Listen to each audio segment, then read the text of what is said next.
Baik istighfar ya, baik istighfar. Kalau di ambulans itu ada cepat dia suruh cepat. Hah? Tidak ada sudah. Kebetulan ada seseorang yang menelpon saya, langsung tak putus itu. Saya mau bilang bahwa silakan itu ambulans dipakai. Cuma sekarang DP driver lagi main volleyball. Seperti itu. Sebenarnya ini miskomunikasi saja. Untuk saya rasa tidak ada miskomunikasi. Berarti tidak putus? Tidak putus percakapan saya dengan Kapus. Karena saya bilang, Kapus tolong akan. Sampai saya bilang, saya tidak bilang itu keluarga saya. Saya cuma bilang, Ayah Jul punya om. Tetap dia bilang tidak bisa, semua terlambat dorang Bi. Jadi kalau untuk saya mau bilang putus komunikasi, kalau untuk saya tidak. Dia sampai bilang dibentor saja Bi. Saya bilang tidak boleh, kondisimu tidak boleh untuk dibentor. Terus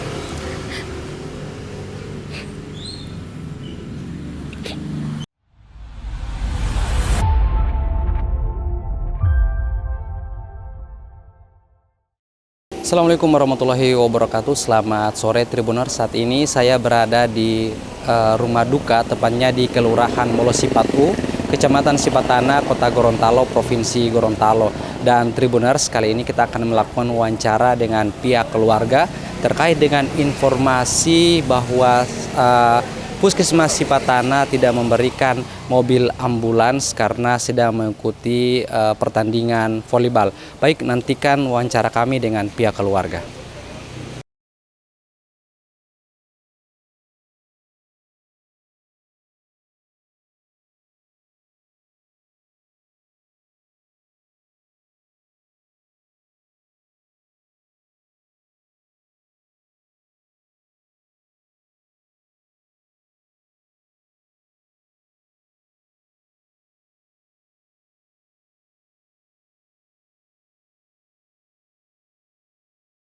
Baik, Tribuners, saat ini saya sudah bersama dengan salah satu keluarga dari almarhum Hafid, dan kita akan melakukan wawancara terkait dengan informasi di mana Puskesmas Sipatana diinformasikan tidak memberikan mobil ambulans dan hanya mementingkan untuk bermain volleyball. Oke, baik, Tribuners, Ibu, sebelum kita akan melakukan wawancara terkait dengan kronologi kejadian, nah sebetulnya seperti apa sosok dari almarhum Hafid ini di mata keluarga? kalau almarhum di mata keluarga itu, orangnya itu, anaknya itu, dia itu pendiam. Cuman memang dia ini sekitar 15 tahun lebih tinggal di Bandung, bekerja di Bandung. Dia mungkin baru sekitar 2 tahunan di sini, Pak. Karena pulang karena dia di sana sakit emah. Iya, tapi untuk di mata kita keluarga, anaknya itu pendiam, tapi dia orangnya suka bekerja. Anaknya kan sudah yatim piatu, tidak punya ayah dan ibu. Dia anak ke-7 dari 7 bersaudara, anak bungsu. Tapi 2 tahun terakhir ini dia pulang karena sakit. Tapi dia sakit masih beraktivitas dia. Sakitnya itu. Hafid ini berusia berapa tahun? 41 tahun. Kebetulan dia adik dari kami, paling adik. Kalau dengan saya itu adik sepupu. Kemudian dia tinggal dengan siapa, Bu, di rumah? Kalau dia di sini rumah tantenya, saudara ibunya, tapi kebetulan saudara ibunya ini, tante kami sudah meninggal juga. Jadi tinggal di sini dia bersama saudaranya yang kakak. Berdua. Baik, Ibu, langsung saja kita akan bertanya terkait dengan kronologi. Pertama kali keluarga meminta bantuan ambulans ke pihak puskesmas seperti apa sebetulnya? Kebetulan pada hari Senin itu tanggal 17 ya. 17 itu dia sekitar jam 10 apa jam 11 itu menelpon saya. Dia bilang, "Baby datang dulu ke sini, tolong pasang infus saya." Saya tanya, "Kenapa?" Dia bilang, "Saya susah makan, tidak bisa makan, terus dia bilang rasa lemas." Jadi saya bilang ke dia, kita panggilnya kan Ino, Pino, untuk sekarang itu tidak bisa lagi pasang infus di rumah karena tidak sesuai SOP. Jadi, tapi saya bilang karena saya dengarkan dia bicara dengan saya masih biasa, tidak kayak orang kesakitan sekali. Makanya saya bilang, Ino nanti setelah pelayanan nanti saya mau ke sana mau lihat kamu, karena waktu dia nelpon itu saya sudah di atas motor mau pergi penyuluhan. Kebetulan saya ada giat penyuluhan, jadi dan saya sebagai pemateri di kegiatan itu, jadi saya tetap ke sana dulu. Karena saya juga dengar dia kan belum parah, masih bicara biasa. Terus setelah dari kegiatan itu sampai di puskesmas sekitar jam 1 saya sampai di puskesmas, saya habis makan, terus setelah makan saya cuci tangan, saya buka laptop mau kerja, ada data sedikit yang saya mau kerja, tiba-tiba dia telepon waktu itu jam 13.55 kalau tidak salah, dia telepon, dia sendiri yang telepon almarhum, tapi suaranya saya dengar sudah bagaimana ya, kayak orang sesak. Dia bilang, "Baby kesini dulu, lihat dulu saya." Jadi saya bilang, "Oh tunggu," saya langsung pergi. Saya bilang teman-teman, tunggu, saya mau lihat sepupu saya lagi sakit. Anak saya tinggalkan dengan mereka. Saya bilang, lihat dulu anak saya mau lihat orang sakit, sepupu saya. Terus saya ke sini, saya singgah sama kakak sepupu saya yang satu. Saya bilang kita lihat Ino sakit. Sampai di sini, sampai di rumah sini, saya lihat parah. Iya, sudah parah memang. Nafasnya tinggal satu-satu, pokoknya tidak bisa dianu lagi. Tidak bisa lagi dirujuk. Tidak bisa lagi karena saya juga orang kesehatan dan mungkin juga karena faktor keluarga juga. Yang namanya pasien yang sudah gawat begitu, tetap kita pikirannya ke rumah sakit. Jadi saya waktu itu sampai saya nelpon, saya telepon omnya Ayah Jul. Saya berharap ada mobil karena Ayah Jul ada mobil, terus kantornya kan cuma dekat. Saya telepon, "Ayah di mana? Lihat dulu Pino sakit, sesak." Dia bilang, "Saya lagi ke rumah, itu ada rapat di Rudis." Sudah dekat dengan Rudis. Saya bilang, terus Ayah Jul bilang, "Coba telepon ambulans." Saya telepon ambulans.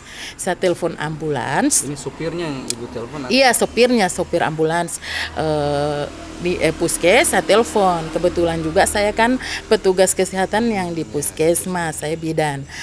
Saya telepon, saya tanya, "Kau di mana?" "Saya dari dinas mau OTW puskes." Saya telepon itu pukul 14.13, jam 2:13. Saya telepon. Saya bilang saya mau minta tolong, ada pasien yang gawat, yang sesak mau berujuk ke rumah sakit. Terus sopirnya tanya, "Di mana alamatnya?" Saya bilang saya sudah kasih tahu alamat detail sini. Saya tunggu di sini. Dia iyakan. Saya tunggu tidak ada. Pas jam 14.28 saya telepon Kapus. Harusnya 14.28 itu ambulans itu sudah di sini, tapi karena belum ada, saya telepon Kapus, saya mau minta tolong ambulans mau rujuk pasien yang gawat sesak napas ke rumah sakit. Jawaban Kapus, tidak bisa Bi, karena sopir dua-dua mau main voli. Saya memang tahu, kita kan sekarang itu ada hari ulang tahun kesehatan nasional, HKN ya? Iya HKN, jadi di dinas kota kan pusatnya, tapi HKN poli itu dilaksanakan di sana itu setelah ba'da asar, setelah sholat asar pertandingan voli dilaksanakan. Terus dia bilang tidak bisa sopirnya. Saya bilang, "Kapus, pasiennya gawat sekali, tidak bisa mau rujuk dulu." Dia bilang, "Tidak bisa Bi, mereka semua terlambat mau ke sana." Mereka terlambat berarti kalau saya pikir kalau dengan kata mereka terlambat mau ke sana berarti posisinya mereka masih ada di puskesmas. Begitu. Karena katanya mereka somo terlambat mau ke sana begitu. Jadi saya tutup telepon, saya telepon ayah, saya telepon ambulans, saya beritahukan ayah, saya telepon ambulans, tapi sopirnya mau main voli. Entah apa yang ayah bikin, mungkin telepon kapus atau apa itu saya tidak tahu. Jadi ini pasien karena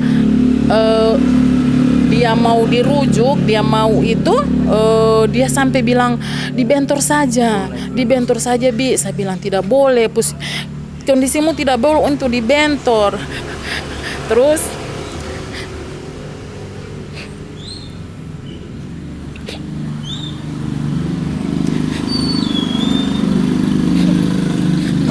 maaf ya,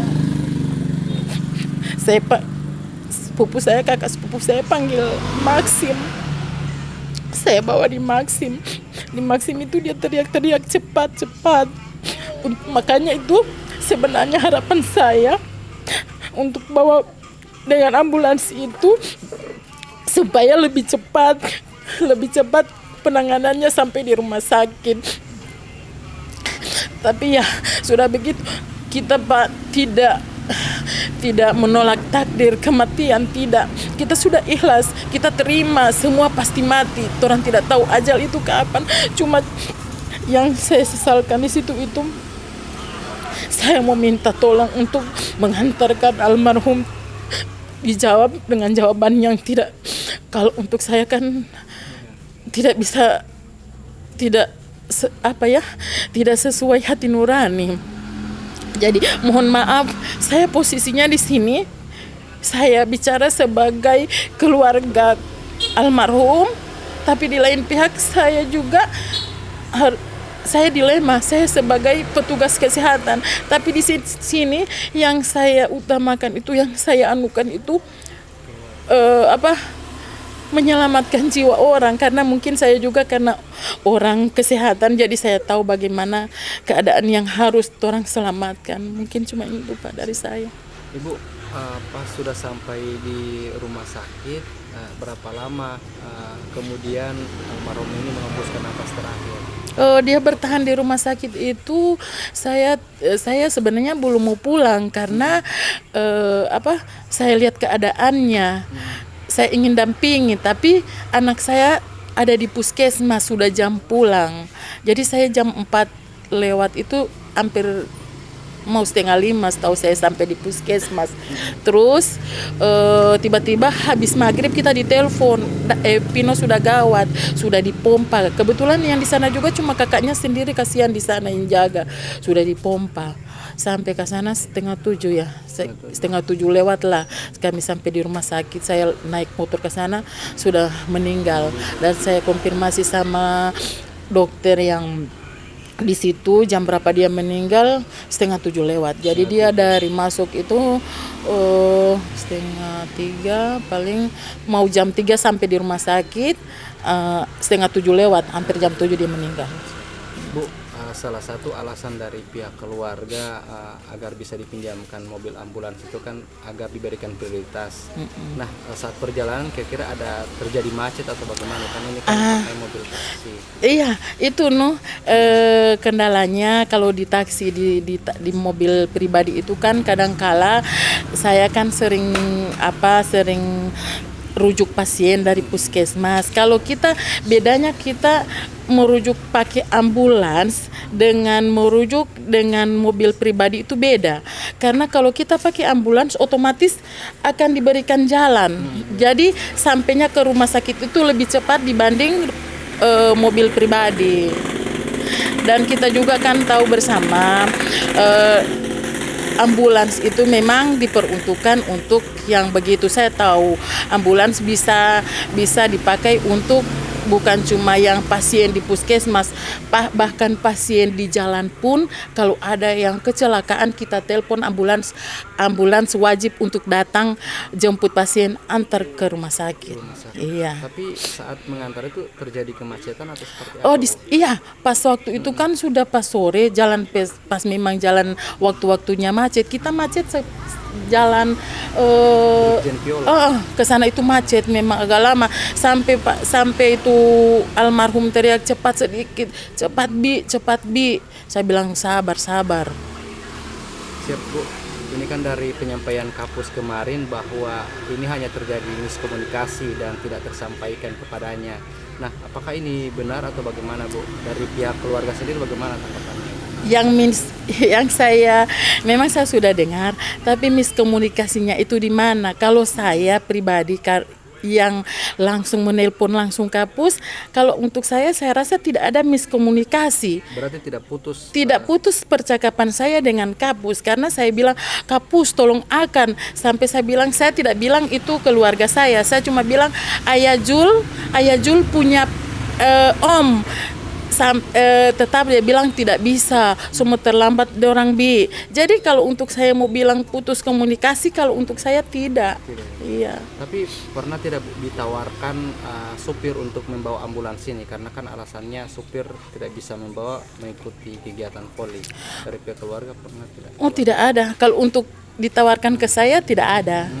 Tapi dari keluarga menawarkan ada tidak menyiapkan supir? Kalau saya tahu setelah kejadian itu saya tahu ayah katanya menawarkan untuk Kapus ada supir yang mau bawa ambulans, karena alasannya Kapus kan tidak ada driver. Cuma Pak, kalau saya untuk walaupun juga keluarga menawarkan driver untuk ambulans itu memang bawa mobil ambulans itu sama dengan bawa mobil biasa, cuman pengoperasiannya itu bagaimana? Kalau yang bawa itu agak susah juga kan? Kasih naik turun berangkar ini kan itu. Baik Bu, sebagai keluarga bagaimana perasaan Anda mendengar bahwa kegiatan voli lebih diprioritaskan daripada nyawa seseorang? Kalau saya kecewa, yang jelas kecewa. Itu disitulah titik masalahnya, itu kekecewaan kita itu kenapa istilahnya lebih diprioritaskan main voli dibanding saya minta tolong untuk satu pasien yang sementara dalam keadaan sekarat. Bu, apakah pihak keluarga berencana melaporkan kejadian ini ke dinas atau ke pihak berwenang? Untuk kedepannya itu kami belum tahu, tapi kemungkinan keluarga akan mengambil tindakan. Bisa jadi kami akan melaporkan. Ini kan cuman ribut di media, di medsos. Tapi untuk rencana keluarga itu kami akan melaporkan ke Pak Wali, karena kita memegang semboyannya Pak Wali, kita bikin baik. Jadi semua pelayanan insya Allah ke depannya bisa baik. Iya. Baik Bu, terakhir Bu, apa yang keluarga harapkan dari pemerintah atau dinas terkait setelah kejadian ini? Saya mengharapkan setelah kejadian ini tidak akan ada lagi, entah itu di puskesmasnya saya atau di puskesmas mana, kejadian yang sama dengan yang dialami sekarang ini. Insya Allah pelayanannya lebih baik lagi. Baik istighfar ya, baik istighfar.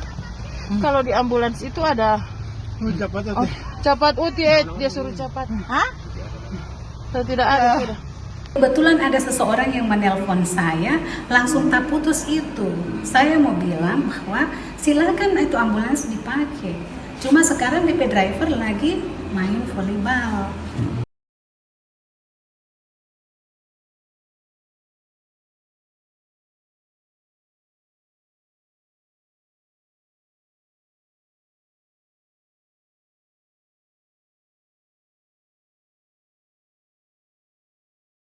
Baik, Tribuners, tadi kami sudah melakukan wawancara dengan pihak keluarga terkait dengan salah satu informasi di mana Puskesmas Sipatana tidak memberikan mobil ambulans karena mengikuti kegiatan volleyball, di mana kesimpulannya bahwa pihak keluarga nantinya akan melaporkan hal ini ke Wali Kota Gorontalo. Dan Tribuners, tadi juga di mana pihak keluarga memang merasa terpukul ya dengan kematian keluarganya, dan mereka sangat menyayangkan pelayanan yang ada di Puskesmas Sipatana, dan semoga ini juga menjadi pembelajaran buat puskesmas-puskesmas di Provinsi Gorontalo. Baik, demikian. Assalamualaikum warahmatullahi wabarakatuh. Download Tribun X sekarang, menghadirkan lokal menjadi Indonesia.